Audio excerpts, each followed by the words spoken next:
কাল শুরু হচ্ছে বাংলাদেশের চ্যাম্পিয়ন্স ট্রফি অভিযান। প্রতিপক্ষ ভারত। দু দলই সেরা তারকাদের ঘাটতি নিয়ে নামবে।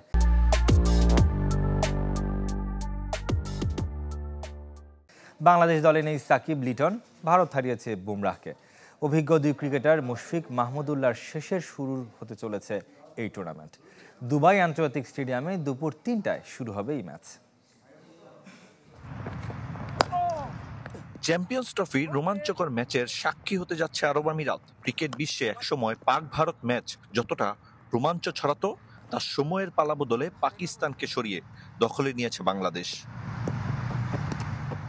সবশেষ 5 ওয়ানডের পরিসংখ্যান, টাইগারদের সঙ্গে মুখোমুখিতে 3বার হেরেছে টিম ইন্ডিয়া। অর্থাৎ র্যাঙ্কিং, শক্তিমত্তার ব্যবধান যেন অনেকটা ম্লান। বাংলাদেশকে নিয়ে ভারতীয়দের বিচার বিশ্লেষণের শেষ নেই। গেল কয়েকটা দিন বাংলাদেশ দলও কম খাটেনি। ভারতকে হারাতে পারলে টুর্নামেন্টে পাবে ফ্লাইং স্টার। দুবাইয়ের উইকেট হতে যাচ্ছে স্পিন সহায়ক। মেহেদী মিরাজ আর লেগি রিশাদ হোসেনের সাথে নাসুম আহমেদ থাকতে পারেন একাদশে।